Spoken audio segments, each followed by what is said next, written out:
ہے۔ شورش کاشمیری کے چٹان مجھے رسالے میں جو انٹرویو انہوں نے دیا، جو بعد شورش کاشمیری کی کتاب میں شائع ہوا، اس کے اقتباسات آپ سنیے اور آج کے پاکستان سے اس کا موازنہ کیجیے۔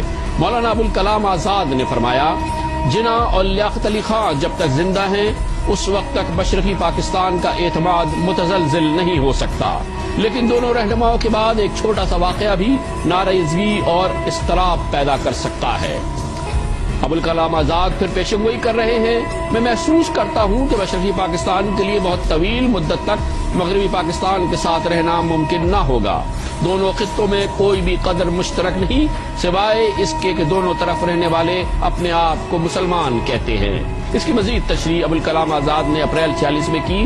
حقیقت یہ ہے کہ دنیا میں کہیں بھی مسلمان پائیدار سیاسی اتحاد پیدا ہی نہیں کر پائے، عرب دنیا کی مثال ہمارے سامنے ہے۔ جناب آزاد پھر کہتے ہیں، مشرقی پاکستان کی زبان، رواج اور رہن سہن مغربی پاکستان کی اقدار سے مکمل طور پر مختلف ہے۔ انہوں نے آگے چل کے اسی انٹرویو میں کہا، پاکستان کے قیام کی گرم جوشی ٹھنڈی پڑتے ہی اختلافات سامنے آنے شروع ہو جائیں گے، جو جلد ہی اپنی بات منوانے کی حد تک پہنچ جائیں گے۔ عالمی قوتوں کے مفادات کی جنگ میں یہ اختلافات شدت اختیار کریں گے اور پاکستان کے دونوں حصے الگ ہو جائیں گے۔ یاد رہے، مولانا ابوالکلام آزاد یہ بات اپریل 1946 میں کہہ رہے ہیں۔ وہ پھر فرماتے ہیں، مشرقی پاکستان کی علیحدگی کے بعد مغربی پاکستان خطے میں موجود تضادات اور اختلافات کا میدان جنگ بن جائے گا۔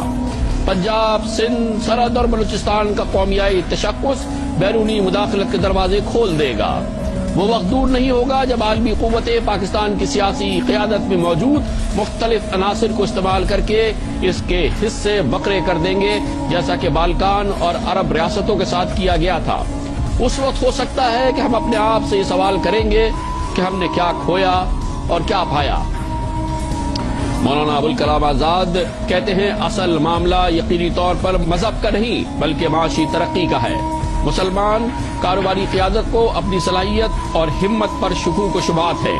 مسلمان کاروباری حضرات کو سرکاری سرپرستی اور مہربانیوں کی اتنی عادت پڑ چکی ہے کہ وہ نئی آزادی اور خود مختاری سے خوف زدہ ہے۔ وہ دو قومی نظریے کی آڑ میں اپنے خوف کو چھپاتے ہیں اور ایسی مسلمان ریاست چاہتے ہیں جہاں وہ بغیر کسی مقابلے معیشت پر اپنی ریالہ قائم کر سکیں۔ یہ دیکھنا انتہائی دلچسپ ہوگا کہ وہ کب تک اس فریب کاری کو زندہ رکھ سکتے ہیں۔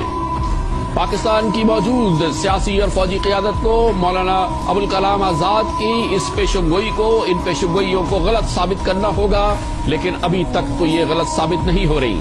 اسی انٹرویو میں 1946 میں مولانا ابوالکلام آزاد سمجھتے ہیں، میں سمجھتا ہوں کہ اپنے قیام سے ہی پاکستان کو بہت سنگین مسائل کا سامنا رہے گا، جن میں شامل ہیں کئی مسلم ممالک کی طرح پاکستان کی نااہل سیاسی قیادت فوجی آمروں کی راہ ہموار کرے گی۔ 1946 میں ہے مولانا ابوالکلام آزاد کا یہ کہنا۔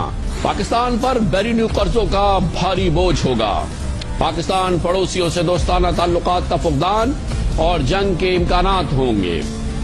پاکستان میں داخلی شورش اور علاقائی تنازعات ہوں گے۔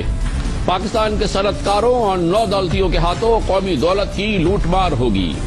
پاکستان کے نو دولتیوں کے استحصال کے نتیجے میں طبقاتی جنگ کا تصور پیدا ہوگا۔ پاکستان میں نوجوانوں کی مذہب سے دوری اور عدم اطمینان اور نظریہ پاکستان کا خاتمہ ہو جائے گا۔ پاکستان پر کنٹرول حاصل کرنے کے لیے عالمی قوتوں کی سازشیں بڑھیں گی۔ مولانا ابوالکلام آزاد نے 1946 میں فرمایا، اس صورتحال میں پاکستان کا استحکام دباؤ کا شکار رہے گا اور مسلم ممالک اسے کسی طرح بھی تعاون فراہم کرنے کی پوزیشن میں نہیں ہوں گے۔ شرائط کے بغیر دیگر ذرائع سے بھی مدد نہیں آئے گی اور پاکستان نظریاتی اور سرحدی سمجھوتوں پر مجبور ہو جائے گا۔ پاکستان کا یہ انجام ہوگا، یہ 1946 میں مولانا ابوالکلام آزاد نے کہا تھا۔ اس وقت عمومی